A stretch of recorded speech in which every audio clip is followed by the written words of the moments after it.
Friends, during Wednesdays in Lent, we have been exploring our senses and how they relate to our biblical story. And today, because of the way that the world is right now, things are different, and we are not in the sanctuary, we are not gathering together beside one another. We are in our homes. I'm on my porch, and we are sharing together in another way. Today's sense is hearing, which is why I'm outside.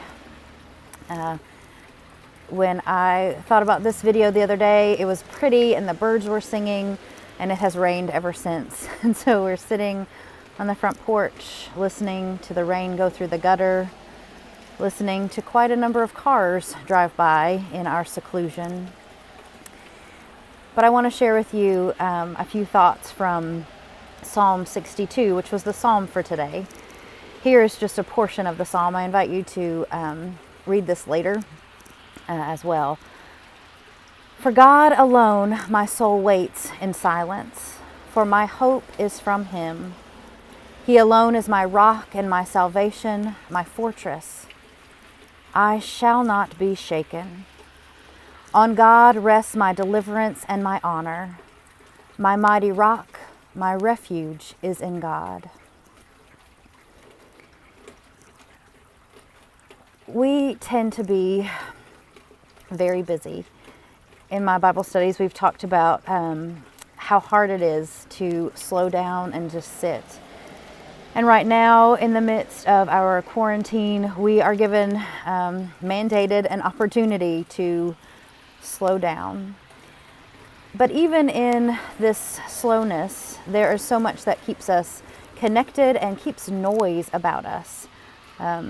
When I cook dinner, this has been my practice for a long time, but when I cook dinner, the radio is on and I'm listening to the news. We are constantly on our phones trying to get information. We are connecting with one another through virtual means. We are Zooming Sunday school and work meetings and other things. We're on conference calls, and we are even more connected now than maybe we've noticed before. And yet, our soul still longs to find God in the silence.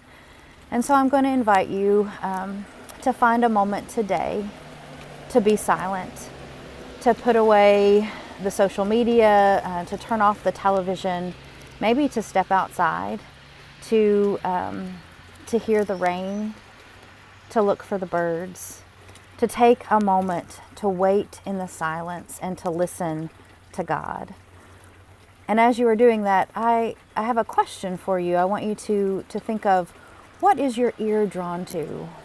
Right now, all I can hear, even though the cars are passing and the rain is steady, is the way the water is coming out of my gutter, and how that is protecting my house, how it is watering my plants, and also it is comforting just to hear that rush of rain.